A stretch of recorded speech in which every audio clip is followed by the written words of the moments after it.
Well, good morning. Whether you're joining me on YouTube, LinkedIn, or over on my Facebook page, thanks for joining in. This is the final session for 2024. Closing out this week, we started out the week on Monday with resume renovation, all the secrets to distill the essence and value of your career down to a single sheet of paper, really to make people jump out of their chair. Oh, get them in here, get them on the phone. I have to speak with them. That's really the right response to the resume. Watch that resume renovation lecture. It will help you dramatically improve the value of your resume. Now, Tuesday was LinkedIn, all about LinkedIn, really how to use it for your job search and how to build out your profile as a three-dimensional sales brochure, really the polar opposite to what you get in the resume. How do you add back all the delicious details that didn't quite make the cut for that single sheet of resume to make them jump out of the chair? Today, we're going to skip yesterday for a second. Today is really part 2 to my LinkedIn, which is now that you have a great LinkedIn profile, what do you do with it? So that's coming up today.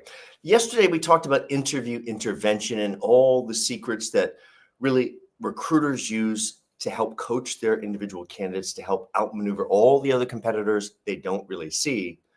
But those are secrets you can use for yourself. So tune into yesterday's lecture as well. It will help you dramatically change the value of every meeting that you have, every interview that you have, every conversation that you have. And every one of those I mentioned are all interview opportunities. Now, let's share my screen. Hold on one second. I have part of it up here. We're going to get it so it is, well, remote is working today. That's always really nice to have. Here's the whole list that you can go back and revisit.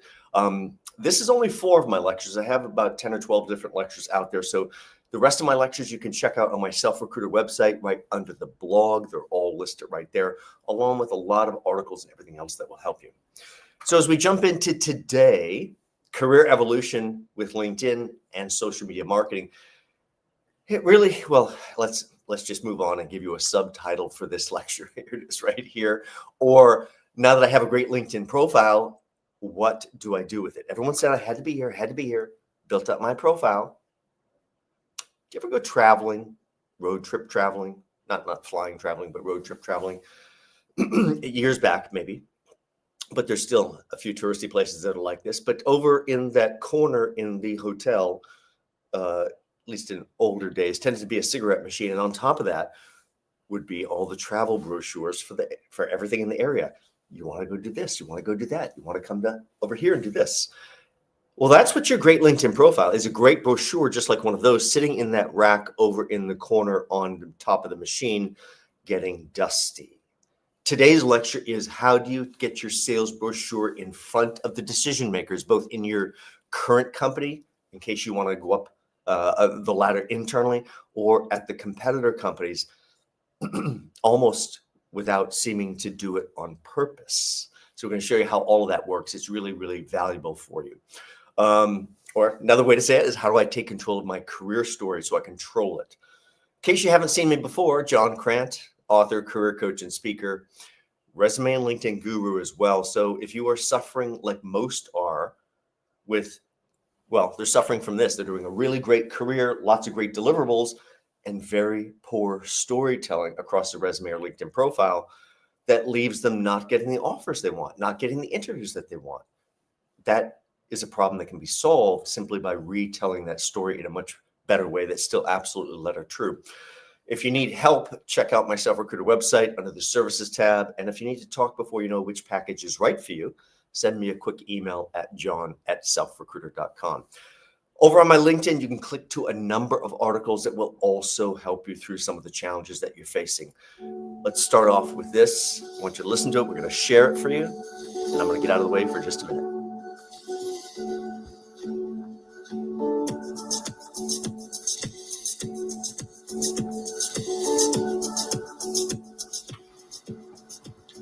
I'm John Crant, author, career coach, and speaker.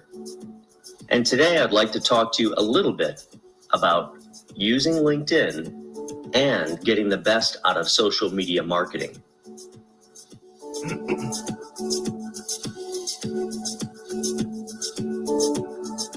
2 or 3 minutes, we'll be right back.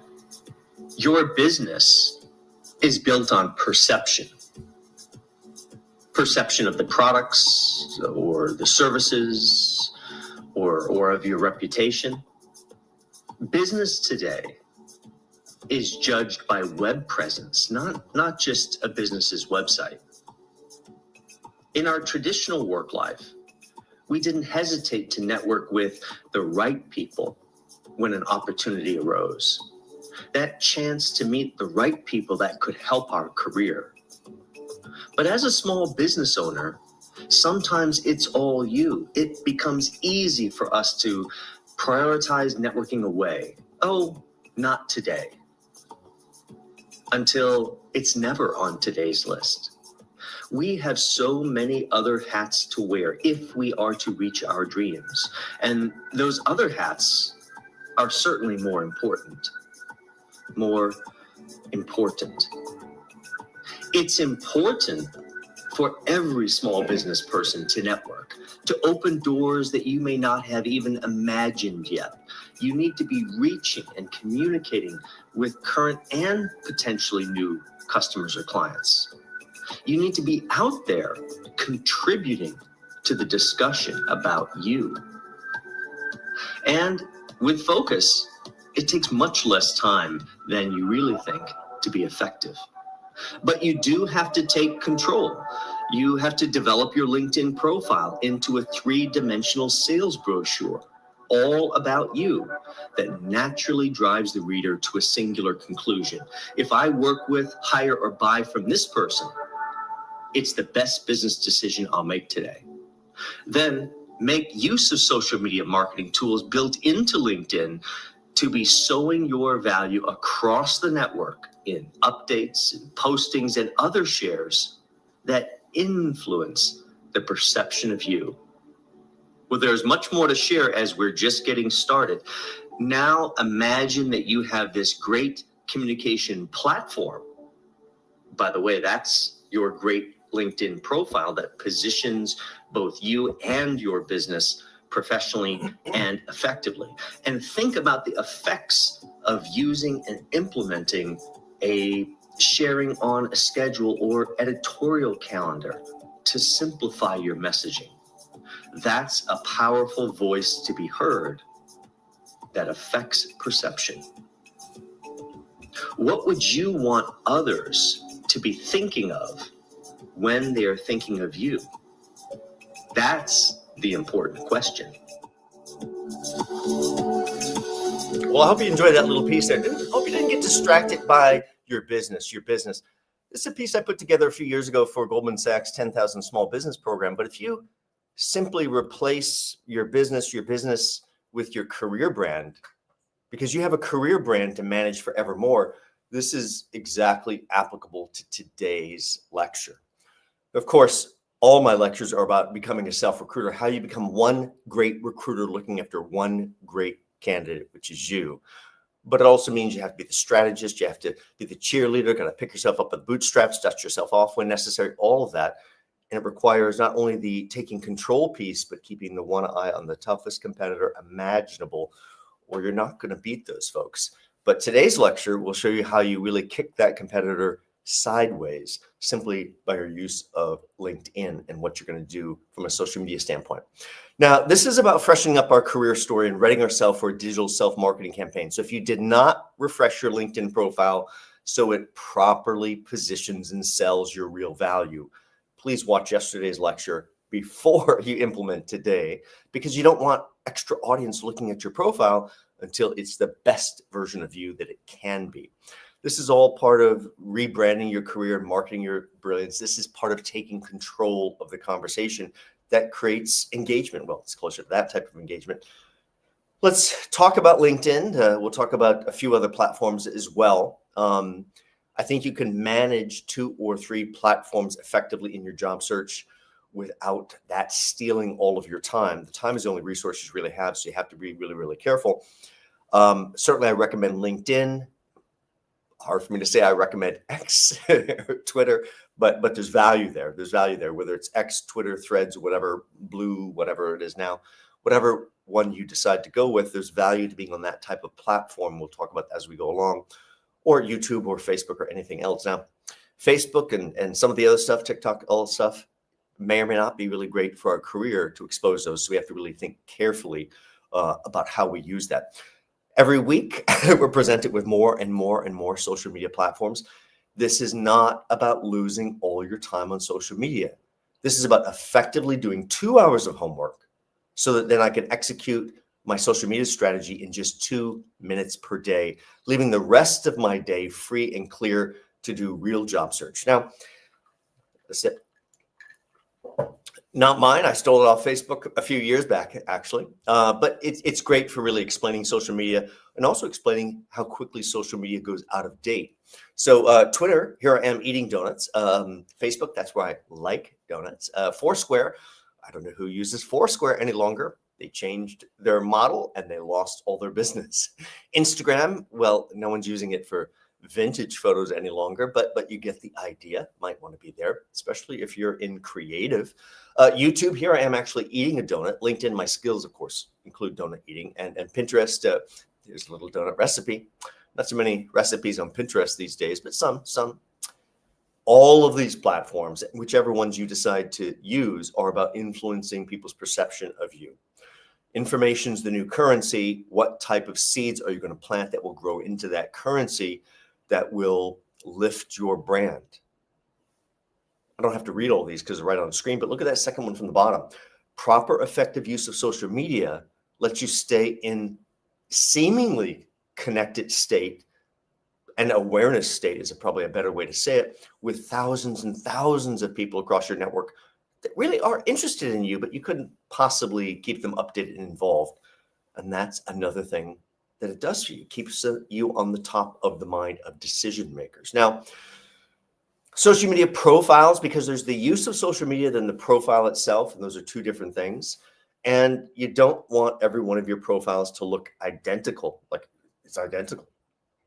They do have to work together in harmony, but slightly different aspects of yourself each time, depending on what you're going to choose to use. Now, I use Instagram as part of my process as well for SelfRecruiter. But if you look at my Instagram, there's absolutely nothing about what I do professionally. Why do you use it for what you do professionally? Because there's a lot of this type of content that showcases that I'm absolutely the right one you should work with. But people in a hiring or buying decision and engaging a career coach to help you really improve your materials dramatically, that's a buy decision. People want to know, not only are you capable and qualified, just like a hiring decision, but do I get you? Can I work with you?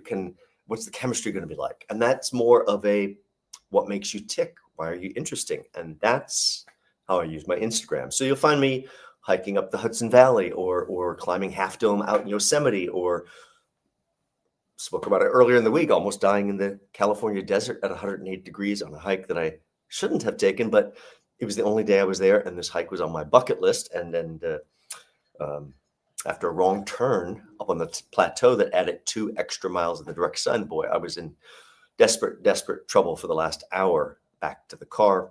Didn't think I was really going to make it. I'm like, well, this is going to end badly. But I made it. And I learned quite a few lessons from that, even though I was very prepared. But you have to prepare for everything you don't expect, like being so giddy you make a wrong turn. Tragic. Social media. Well, as you look at each platform, you have to make sure, are my targets using this platform? Why am I using this platform? What's the reason? What are my goals for this particular platform? What do I want to showcase? Different aspect of myself. We're this product. And whether we like that or not, we don't like to be the horse where they're checking out our hooves and checking out our teeth. We don't like to be that type of a product, but that's the reality of the modern world. So, gosh, we have to slip into that, dare I say, costume almost of who we want to present ourselves as. Now, start by thinking about what you do better. We have to select what to showcase about ourselves. We have to understand why we're a standout. Why should they choose us over the next 5 or 6 individuals that they're looking at? By the way, that was one of the gauntlet questions from yesterday's interview intervention lecture. And so you have to think about, what do I put in front of their visual area that will solve all that? By the way, you see this up on screen. 8, 10, 12, 15 years in the same role. That does not make you an expert. In fact, it may make you the person I really don't want to hire. Or you could be great, but I may not want to hire you. Because most people 8, 10, 12 years in the same role do not grow. They've learned one way of doing it. They stay within that rut, deep groove, like we talked earlier. And they're an expert at doing it one way, that's for sure. I hope it's the right way. But if it's not, I'm in deep trouble. So big red flag goes up on someone that's been 8, 10, 12 years in the same role. 20 or 30 years ago, that was the most desired individual. Now we're afraid that they're afraid of risk. We need people today willing to take risks, try new things, be adventurous, deliver new value to me.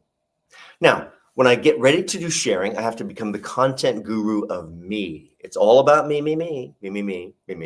Absolutely. So you're going to have to put the modesty and humility aside. I grew up Catholic. I know all about that. First time I started to do what I do now, I'm like, what would my mother think? It's like, looks like you made it, John. I get it. We have to do what we have to do. And this is what I have to do what I do. So we're going to use this idea of a share to either reframe or reclaim or reset our story. I don't have to read all those things up on screen. And that means as I begin a share process, it's going to have to be visual. We're in a world where no one wants to read. We have to brand our career. And that means not only will I dress up the different, portfolio pages of myself, no matter whether that's on LinkedIn or Twitter or X or Instagram or wherever it might be. Notice they're similar, but they're different. They're not identical. And then the key is how you take multiple platforms and you let this content flow across multiple platforms. Now, I don't let this particular content, as you heard earlier, flow across let me just adjust my mic here, which I realized was a little bit out of the way. Sorry about that. So I don't let this content that you're seeing now flow across my Instagram, because that's a different aspect of John flowing across that.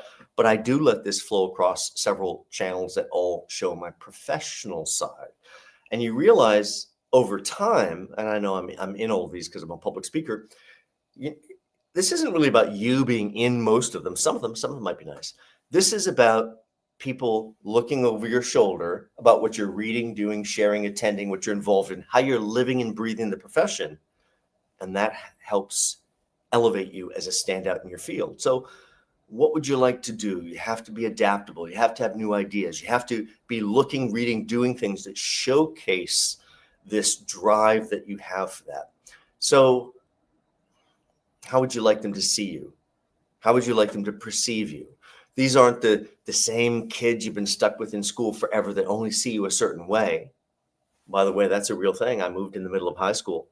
Grew up in Arizona before the internet connected all the crazy people. It was a really wonderful place in the 1970s to grow up.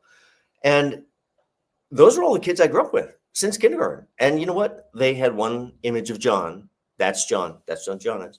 Very, very shy, blend into the paint on the wall. Never got bullied because I could blend into that paint. And then in the middle of high school, I moved to Florida. I'm also very, very shy and introverted, no matter what it looks like here. And suddenly I realized they only know or believe whatever I show them. If I just show them I'm not shy and introverted, they don't treat me that way. And it's a get out of jail free card by moving in the middle of high school, realizing, wow, perception management, it's different if they don't have all that baggage history. Same thing for you in your career. Small changes change perception, how we align that story, and all the shares that we do quickly overcome any insecurities that you have. You think you're weak in this area or that area? Oh my gosh, start posting articles and interesting books and everything, events that you're going to, all about that particular area. And then you know what you look like? A little bit of a master of the universe in that area. Excuse me.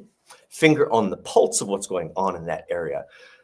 So let's get down to how we find things to share that boost certain qualities about ourselves. So what are those qualities, or what makes you tick, or where's your passion? What do you love to do? And what's related to that?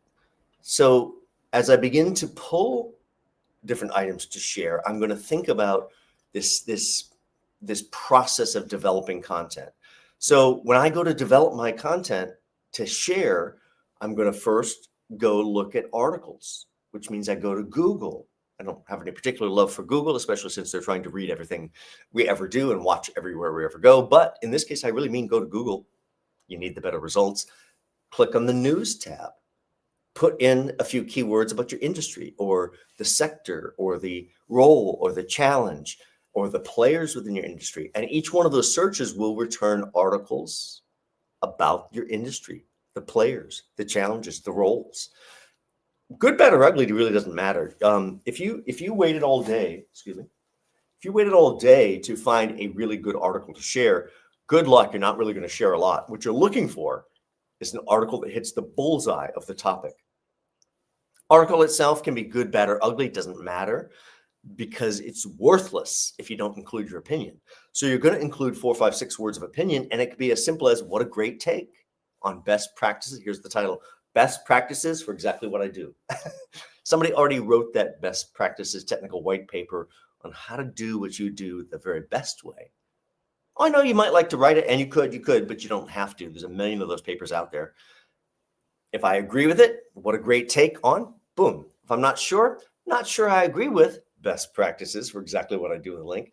Or if it's a disaster, couldn't disagree more with best practices for exactly what I do with the link. You realize very, very quickly with my opinion, it's not about finding the right, most beautiful article to share.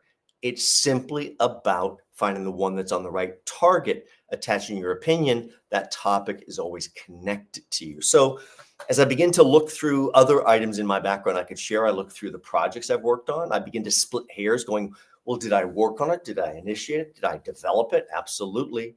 All different aspects of how I could talk about my contribution or maybe the results of the project or the level of accomplishment. There's all sorts of ways to split. Of course, here's the bulk of your shares, the books, articles, white papers. By the way, after going to look for articles, then I go to Amazon or Barnes & Noble. I go find all the books I either have read or should be reading if I was on the top of my game. And I share those and talk a little bit about it. If it's the book I should have read, but I didn't, and I'm just getting started on with the right title, can't wait to read more. And then you better read it because it could be your next interviewer's favorite book. And what about chapter 13? Oh, I wish I read that book. So we realize the problem with not doing things. Events, of course, every event in the next 90 days already has a website, everything else, and all of that showcases value for you. By the way, even if that event were the premier industry event for your field in Vegas in January, but I can't go. I can't afford it. I'm looking for it. Okay, fantastic. But that January event for your field that's premier already exists right now and has a website. I could post about it today. So excited for whatever the event is in Vegas, January 25th. I didn't say I was going. I can't afford to go, but I'm so excited about it. And I've made that connection digitally to it. Even beforehand, like a week or two, I could pick out a great speaker I'd like to rub elbows with and be seen next to and go, can't wait to hear so-and-so speak at the such and such convention in Vegas, January 25th. And I can't wait to hear them speak because I won't actually be there. I will never say something that's not letter true. There's a lot of gray area in this type of selling. So even the day of the event, I could sign on for an online event at the conference that I'm not attending. I could grab my little camera phone, take a little side picture of my keyboard with whoever's speaking, and I could add a comment. So interesting to hear so-and-so speak at the such and such event that I'm not attending. You get the idea. If you need to be connected to that premier event, that's the way you do it. Well, let's talk about this little network chart right here. When you share things, it can spread across a 3-level network. Now, we're not going to spend too much time on this. I talked about it yesterday. You can go back and watch yesterday's LinkedIn lecture for that.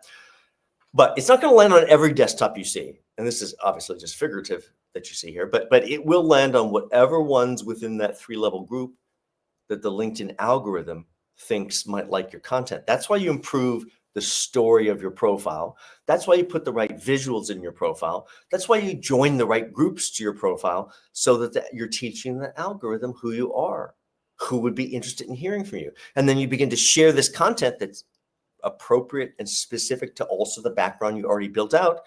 And it starts to match up which audience members would like to see that, who's most likely to click on John's content or your content. and you get the idea here. So yes, we're feeding content out to the Ethernet, not knowing where it's going, but trust the algorithm will put it in its place. Now, part of your brand management is to be authentic and have some integrity, to be genuine. You heard me say just a little bit ago that I'm actually shy and introverted. So am I not authentic or don't have integrity or I'm not being genuine? We are multifaceted human beings, and this is me too. This is another aspect of me. So you have to find your voice and give yourself permission to do what's necessary. Perception's reality, and we have to change perception. And we can change that perception so easily with some small little additions across social media, in addition to the story you've built up on the profile. Here's how to build out the plan itself. We're going to go down in detail. It's really clear and simple. It takes about 2 hours of homework. And then once you've built this list, you're going to build a list of 25 to 30 items that are perfect, ready to share now, but I'm just going to share them as I'm ready. So this big list is done. That's 2 hours of homework. Here's the good news. I can use this list for 6 to 8 weeks without it really spoiling or going bad. And like a little gerbil going around on a wheel, I just keep using this list over and over and over and over. We'll describe how it works for 6 to 8 weeks. Then at the end of the 6 to 8 weeks, I probably need to spend an extra hour to look at the list, maybe throw 40% of it away, maybe 60%, still good. Refresh the 40% I threw away, and then suddenly I'm good for another 6 to 8 weeks. Now, what are we looking at? We're looking for many things, but first thing is 25 to 30 items that are going to be from articles, books, or events. You can add in other special items that come up at any time. Our goal is to share 4 to 6 times per day. Per day? Yes, per day. This is not going to your best friend who's going to say, hey, could you stop sharing with me? Although if they don't understand how the internet works, and that's their control on their end, someone might say that to you. You have to have enough confidence to ignore that nonsense. You wake up in the morning, I go to my list, I copy, paste, share. Would that take 15 seconds? Have my second cup of coffee mid-morning, copy, paste, share. I'm ready for lunch, copy, paste, share. Mid-afternoon coffee hound, copy, paste, share. End of day, copy, paste, share. That took 2 minutes out of the whole day because I did the 2 hours of homework. The rest of the time, I can actually do real job search activities, which is finding the right companies and introducing myself to decision makers who will then look at my great profile and look at my amazing shares of how I live and breathe my profession. And they'll go, wow, we need a dynamo on board just like this. You do it like breathing. In most cases, some cases, but in most cases, you don't think about your breathing. It just happens unless you need to take a dramatic breath like that. So here's how we build those content items. For the articles, we go to Google, we click the news tab, we enter a company's name, or we enter a role, or we enter an industry, or any of the players within that industry, and we hit enter. You're going to get all sorts of information that's tied to journalists that are writing about those things, and you can share them because you're just looking for the topic being right. You can also go to a company and look at their press releases. You can grab URLs. You can do all sorts of sharing here. That's the start of the social media plan.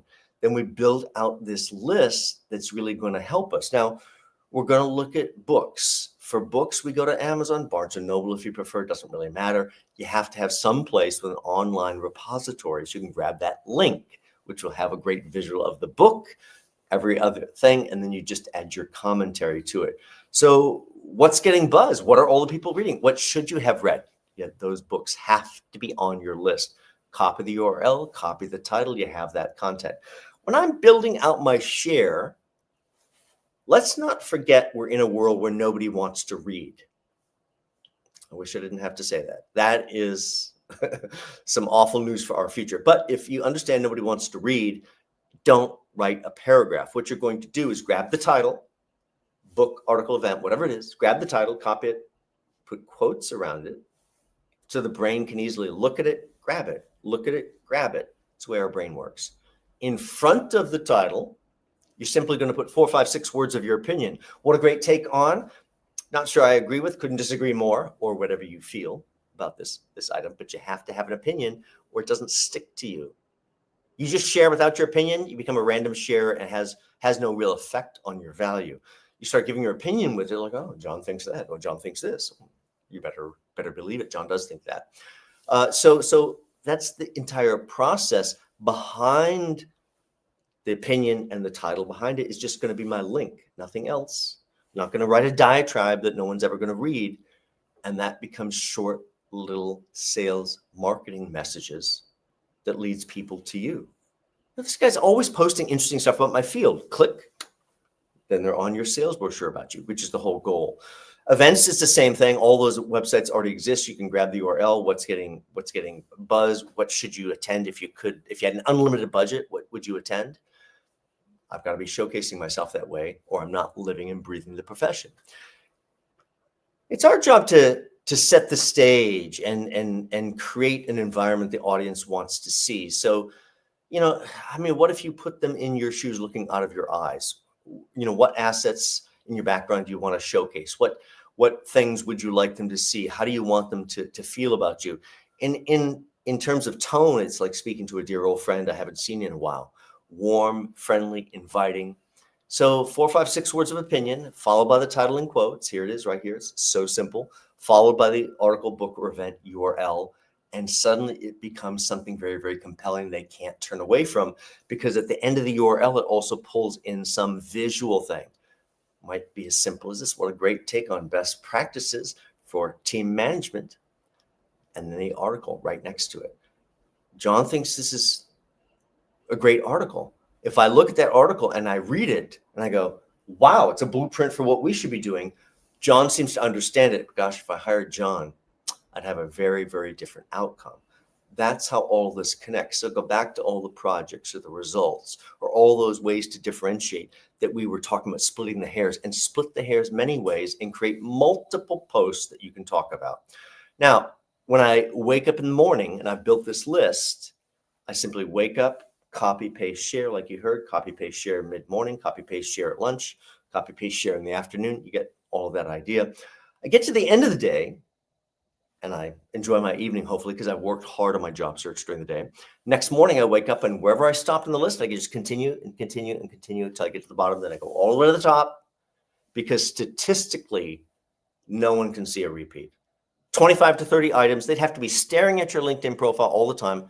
I think they have a real life, real job, other things to do. They're not staring at every single thing. They see these 25 to 30 items go by and they're all different. You go to my profile. I share a lot of the same stuff all the time. You dig back 25 or 30 items to try to see what I'm sharing. No one's doing that. So even if they dig back a little bit, every single thing is like, wow, compelling, compelling, compelling, compelling. Doesn't matter that there's a repeat, 20 days ago. Nobody saw that of this current group anyway. This is all about the nuance in communication and the nuance in style. So these are figurative little nudges, every one of these shares. So let's do it. Let's show you some of my shares. Now, these are over time and these all apply to me, but this is to really inspire you to think about different aspects of how you might do things. Now, I'm going to go a little bit smaller and over top, so it's easier for you to see these things. I'll come back larger and live later. But here at the top left, I'm up at Rainbow Push Wall Street project for the first time, up on stage next to Reverend Jesse Jackson. I'm pinching myself. This was quite a number of years ago, but as I said, I've done it 4 or 5 times now. And I'm glad that little picture of me on the bottom right is really small, because my gosh, I don't want you to get a close-up of that because I am so stressed. This was the week my father was passing away in hospice at 91 years old. And in between, I'm flying down to Florida to see him, and he's still very aware and engaged. And he's like, he knew this was coming up for me. And he's like so excited. I'm like, wow, how did these things happen for you, John? It's like, open those doors, open those doors. My father was a Catholic deacon, so he was very intrigued by this event. But that's a day I had 2.5 hours of sleep. Well, knock, knock, knock, knock, knock. Opportunity is knocking. I know it's a bad week for John here, but this is when the opportunity is. I have to show up and deliver. So 2.5 hours of sleep, stress out of my mind, emotionally wrought because of my father passing away. That's the opportunity. And you know what? It was 5 career coaches on a roundtable discussion. We each got 13 minutes to present, or maybe it was 11 minutes to present. I don't know. It was like, but very, very short amount of time. I'm like, oh, so generous on the presenting. What will I do? I'm like, I decided to present knowing this audience, a motivational talk, very evangelical style motivational talk, inspiring talk, with 40 slides flying behind me nonstop, nothing tied to the slides, just flying as I'm giving the motivational talk. And I got the very first question, and I got 30 to 35% of all of the questions. And I'm the only non-African American on stage, and I'm the only male career coach on stage. And it was the toughest week ever. You can deliver even during your tough weeks. You have to think about that. Top right is a Google keynote during social media week. I got February, that was a February event. February is the most busy month I have of the year. I don't know why. A lot of different things go into that with people reinventing themselves, but got a call from the radio show host going, "Oh, I'm going to the Google keynote on Friday. You going? I'm like, absolutely. When is it? 8 a.m. I'm like, oh, great.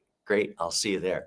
And then of course they didn't show up, which was devastating because it's 8 in the morning. I'm not getting enough sleep. That was about another day of 2.5 hours sleep. And suddenly I find myself, and I'm listening to the speakers. I was not the speaker. And he goes, the real world is insufficient. I'm like, oh, that's what I've been trying to say all along. Existing professionally in the real world is not enough any longer. If you don't also exist in the digital world professionally, you don't exist in your profession. And that's something that really harms us. This puts a gigantic footprint out there of who you are. So sometimes it's directly involved, sometimes it's not directly involved. On the left here is WHCR, Voice of Harlem Radio. Maybe these can go a little bit bigger. Sorry about that. Voice of Harlem Radio, where I put that up there. Top right, I'm up in Albany.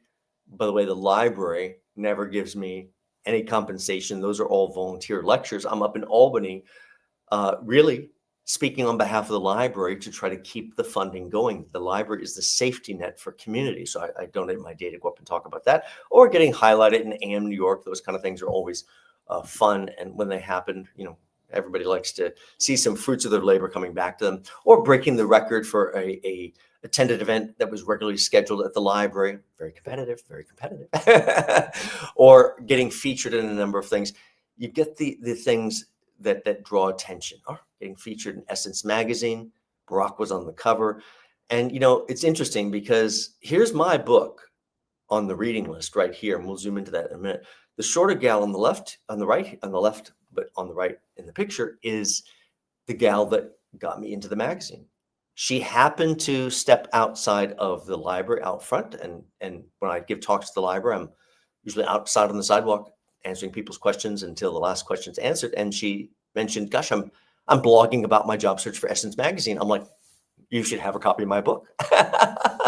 I can certainly connect those dots very, very quickly. And I'm like, wow, you should definitely have this. And so I just trusted it would find its way somewhere. And it did. It found itself right onto the reading list. By the way, in that picture, she's talking to another career coach, yet my book is on the list. From Opening Doors. Learn to open doors, and different things will come your way, and you'll have a different result. If you sit back and do the same darn thing, I know you will not have a different result. You've got to self-promote, even if that is grossly distasteful to us. We've got to put that modesty and humility up on the shelf. We can go visit and re-nurture ourselves anytime, but you've got to take control and you've got to influence other people. Here's a few more shares that will basically highlight a little bit of all the different ways that you can share and showcase and change the equation. Here I am at WHCR, Voice of Harlem Radio. Now, it was 6 in the morning drive time. I didn't even make this shot, but my coffee and my book made the shot. Very, very important. All these shares go into a collective activity feed, also can be hand selected to appear in a much larger box called featured. So you can cherry pick 4 or 5 really special ones that almost are an audition for the role and keep them in a featured box, along with all the other activity things that go on. This shows you living and breathing your profession. Let's go back to a little bit of framework. So maybe it's projects that you think are sellable, or maybe it's about digital content development, a hot field, whatever the hot field is for your area that you want to talk about. Or maybe you're a member of certain committees. Well, you wouldn't be a popular one on this committee, but it's a very needed function in many organizations. Or maybe you're reading a great book on social media marketing, An Hour a Day by Dave Evans. Oh, what a great book. I don't recommend many other books. than my own, but I certainly recommend that one. Or maybe things that show the skill and depth that you bring to it. Or maybe you're enhancing your professional background. This is a social media marketing lecture. You can leave out the career and job search piece, and that enhances your background when you talk about attending these things. Each of these are those same figurative little nudges, the small changes that change perception, that take control of the discussion and move things forward. Another thing that changes things are the praise and accolades you give to others. I hope you understand that you can praise others and have a little bit of that sunlight reflect back upon you. Congratulations, Dave. I see you're reading Social Media Marketing, An Hour a Day by Dave Evans. What a great book. Really got me up to speed. Really got me up to speed. You get the idea here. Very, very sly. You can have it reflect back and you can both get the credit for it. Another way to stand out, and it would be certainly things that I would highlight across my social media shares, is leading and my leadership. And quit waiting for permission would be what I would tell you. The best way to be seen as a leader is simply be a leader. Is there something that is not being done? Is there something that needs attention? Is there something that has to be developed? Is there some other solution that we should be using? You're waiting for someone else to tell you it's okay? That's why they hired you. Put those proposals out there, persuade your team, build some collective thought on this matter. But really realize everything I put out there, every communication, every little tweet, every little update, these are all things that affect the perception, the value of me. All of it becomes part of it. Signature block is a huge piece of managing your social media value. Now, most people don't have a signature block. Here's the easiest way to tell. You open up a brand new email. Is it blank? You don't have a signature block. Yes, at the bare minimum, it should have your name, your phone number, your email address. What? I have to put my email address in my email? No. For you, I'll go up and I'll toggle, I'll copy, I'll do the special. Yes, this is attention to detail. That's an example of how you'll also work. So put the little sweeteners in there. Put something about your background. How about even putting connect with me on LinkedIn and a link to your LinkedIn profile? So every business email you ever send for the rest of your life travels with your sales brochure. But then they'll know all about me and they'll think my ego. That's the modern world. If you don't do it, the younger and younger generation is going to steal that next opportunity from you. So let's think about signature blocks and how you change things. Now, the first time I wrote this, I was like so embarrassed. I discussed it with myself. Catholic, grew up Catholic. Oh, like, if I can't write this, nobody can. So I have to drink enough of that Kool-Aid to give myself permission to do something I think is grotesque, because that's the background I've earned and I have to put it out there and sell it. I can't help other people if they don't understand it. But at the bare minimum, we can do something as little as this if we're in job search, something that showcases why you're special, and maybe even includes a little quote about yourself at the end of it. Well, that'd be a nice way to influence them just a little bit more. Don't forget to highlight some of this stuff in your comments, in the way you approach the comments. So be persuasive, be engaging, be confident, be ready. Let's get out there. Take your first step in social media, whatever it is. Build out that great profile. By the way, if you are stuck, yes, I work with clients all the time, helping them, coach them through each of these steps. But the majority of my clients, what I do is I really help them lift their brand dramatically across the resume and LinkedIn profile. And that in itself opens doors in a way that just can't be done otherwise. This has been Career Evolution, preparing for your career's next leap with social media marketing. On Monday, we had resume renovation, all the ways to increase the value of your resume, to make that person jump out of their chair. Get them in here, get them in here, get them on the phone. I have to speak with them. That's the right reaction. LinkedIn was Tuesday, all how to transform that resume that's so dazzling into a three-dimensional sales brochure. Yesterday was how to take control of the interview with interview intervention. And today is social media marketing with career intervention. Please do like, comment, share, whatever platform, whether it's YouTube, LinkedIn, Facebook, let's not forget them. Appreciate you guys joining in, and we'll see you soon. If you need help, check out my SelfRecruiter website, services tab. And if you need to speak before knowing which package is right for you, just send me a quick email at john@selfrecruiter. I hope you have some really great holidays and there's a great new year just ahead. Take care. Take care. Bye-bye.